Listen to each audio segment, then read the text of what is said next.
Bismillahirrahmanirrahim. Assalamualaikum warahmatullahi wabarakatuh. Kembali lagi dengan saya di channel YouTube saya di Zen Project. Eh, Kemarin kita sudah memberikan materi tentang awalan bagaimana kita pembelajaran selama satu semester. Nah, di sini kelas 12 terutama ke-12 MIPA dan IPS mengenai sejarah, kita akan belajar mengenai setelah kemerdekaan, yaitu tentang pemberontakan PKI Madiun. Tentunya kalian tahu sendiri tentang berbagai peristiwa yang ada di Indonesia setelah kemerdekaan Indonesia. Salah satunya adalah pemberontakan PKI di Madiun. Pemberontakan PKI ini adalah cikal bakal terjadinya pemberontakan G30 tahun 1950. Nah, maka dari itu, setelah tugas yang kalian kumpulkan kemarin, saya kumpulkan dari 8 kelas dan terpilihlah salah satu yang terbaik dan akan saya gunakan sebagai materi pada saat ini, yaitu pemberontakan PKI Madiun yang dibuat oleh Abraham Krisnanda kelas 12 MIPA 1 Sejarah Indonesia absen 1 SMA Negeri 1 Bukateja. Nah, sebelum itu jangan lupa like and subscribe channel YouTube ini dan jangan lupa absen di kolom komentar bagi yang sudah melihat video ini sampai selesai. Nah, pemberontakan PKI Madiun. Pemberontakan PKI Madiun sebenarnya dilatar belakangi oleh berbagai hal. Salah satunya adalah pemberontakan ini diawali dengan jatuhnya kabinet RI yang pada waktu itu dipimpin oleh Amir Syarifuddin. Karena kabinet tidak mendapat dukungan lagi sejak disepakatinya perjanjian Renville. Tentunya kalian juga sudah belajar tentang perjanjian Renville nanti di sejarah peminatan. Nah, dalam bidang politik, Biro PKI pada tanggal 13 sampai 14 Agustus 1948, Musso sebagai seorang pemimpin komunis pada saat itu, seorang tokoh komunis Indonesia yang lama tinggal di Uni Soviet, sekarang Rusia, ini menjelaskan tentang pekerjaan dan kesalahan partai dalam dasar organisasi dan politik dan menawarkan gagasan yang disebut jalan baru untuk Republik Indonesia. Nah, latar belakang berikutnya adalah Musso menggelar rapat raksasa di Yogyakarta. Di sini dia melontarkan pentingnya kabinet presidensil diganti jadi kabinet Front Persatuan. Yang keempat, rencana itu diawali dengan penculikan dan pembunuhan tokoh-tokoh yang dianggap musuh di kota Surakarta serta mengadu domba kesatuan-kesatuan TNI setempat, termasuk kesatuan Siliwangi yang ada di sana. Nah, pada saat itu siapa yang tidak takut terhadap PKI karena dia memulai provokatif di dalam bidang kesatuan TNI serta membunuh, menculik dan lain sebagainya, makanya terjadi pemberontakan PKI yang dilatar belakangi oleh Musso. Nah, latar belakang berikutnya adalah mengetahui hal itu, pemerintah langsung memerintahkan kesatuan TNI yang tidak terlibat adu domba untuk memulihkan keamanan di Surakarta dan di sekitarnya. Operasi ini dipimpin oleh Kolonel Gatot Subroto. Tentunya kalau kalian pergi ke Purwokerto, ke daerah Purbalingga, ke daerah lain, kalian pasti pernah melewati Jalan Gatot Subroto. Mesti ada. Itu adalah salah satu tokoh Indonesia yang sampai saat ini dikenang sebagai nama jalan. Nah, setelah kita tahu tentang latar pemberontakan, nah kita harus tahu juga proses pemberontakannya. Pemberontakan PKI yang dipimpin oleh Musso di Madiun pada tanggal 18 sampai 30 September 1948 yang ditulis oleh Rahmat Susatyo. Pemberontakan Madiun dilakukan pada 18 September pukul 3 dini hari yang ditandai dengan tembakan pistol 3 kali. Dor. Wah, ping telu esuk. Kaget mau kaki wong pada turu. Nah, ternyata itu di awal mulanya pemberontakan di Madiun. Orang-orang di situ kaget adanya tembakan 3 kali. Pemberontakan ini dilakukan oleh Front Demokrasi Rakyat FDR yang terdiri atas Partai Komunis Indonesia, Partai Sosialis Indonesia, Partai Buruh Indonesia, Pemuda Rakyat, dan Sentral Organisasi Buruh Seluruh Indonesia.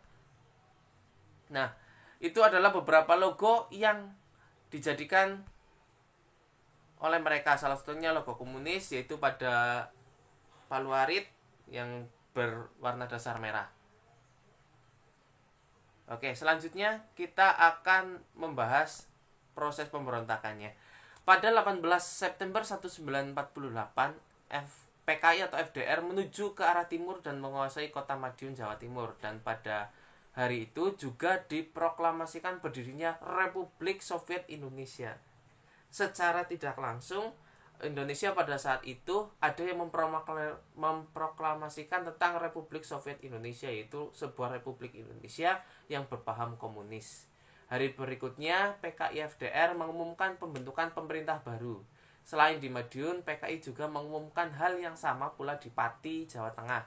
Pemberontakan ini menewaskan Gubernur Jawa Timur Raden Mas Suryo, Dr. Pro Kemerdekaan Muwardi, serta beberapa petugas polisi dan tokoh agama. Nah, salah satu dokter pro kemerdekaan yaitu Bapak Muwardi yang sekarang diabadikan sebagai nama Rumah Sakit Muwardi di Solo Raya, begitu.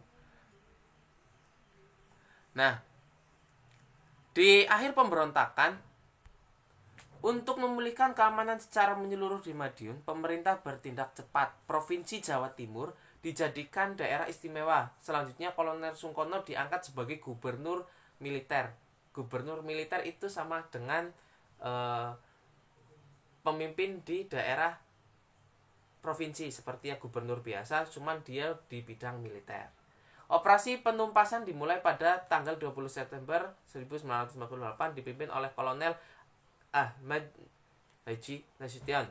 Nah, sementara sebagian besar pasukan TNI di Jawa Timur berkonsentrasi menghadapi Belanda, namun dengan menggunakan 2 brigade dari cadangan Divisi 3 Siliwangi serta kesatuan-kesatuan lainnya yang mendukung Republik. Semua kekuatan pemberontakan akhirnya dapat dimusnahkan. Nah, pada saat itu bukan hanya kita melawan pemberontakan PKI di Madiun, namun kita juga melawan aksi pengambil alihan oleh pihak Belanda untuk menguasai Indonesia kembali pada tahun 1948, yaitu pada agresi militer Belanda kedua.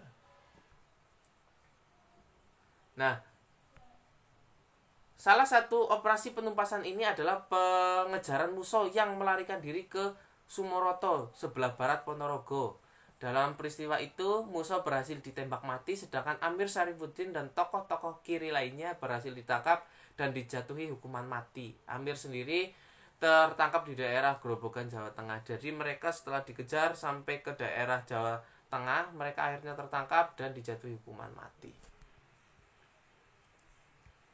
Nah, berikut merupakan tokoh pejuang NKRI pemberontakan PKI Madiun. Nah, sebelah kiri itu ada Gatot Subroto, seorang jenderal, ada Kolonel Sungkono, ada Kolonel Nasution, serta ada Kolonel Sadikin. Nah, tokoh yang terlibat dalam PKI Madiun, kalau kalian ingin tahu siapa sih sebenarnya Amir Syarifuddin, siapa sih musuh, nah itu dia. Amir Syarifuddin di sebelah kiri dan musuh di sebelah kanan. Mereka adalah tokoh pemimpin PKI pada saat itu yang ditangkap dan dibunuh atau dijatuhi hukuman mati.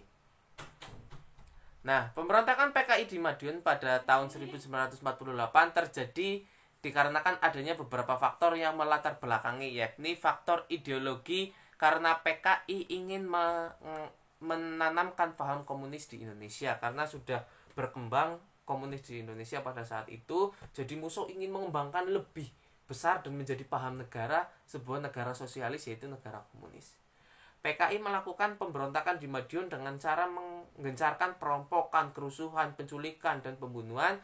Sasaran pembunuhan PKI adalah tokoh-tokoh pemerintah, tokoh masyarakat, dan tokoh-tokoh agama. Yang disayangkan pada saat itu adalah ketika PKI melaksanakan paham-paham itu dengan cara brutal, dengan cara tidak etis, yaitu dengan cara yang jahat seperti pemberontakan, pencurian, dan lain sebagainya.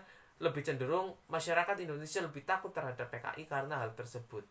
Dalam pemberantasan pemberontakan PKI di Madiun tahun 1948, Mas Yumi berperan sebagai informan bagi pasukan Siliwangi yang merupakan pasukan kiriman dari pemerintah pusat. Masyarakat Madiun merupakan masyarakat yang abangan sehingga mudah sekali dipengaruhi paham baru dari luar. Nah, Yang dimaksud dengan masyarakat abangan adalah masyarakat yang belum paham atau masih awam dengan hal mengenai politik, mengenai agama, atau bahasanya itu kalau bahasa Islam, Islam anyar, mu'alaf. Nah, begitu. Itu merupakan kesimpulan dari kejadian pemberontakan PKI Madiun pada tahun 1948.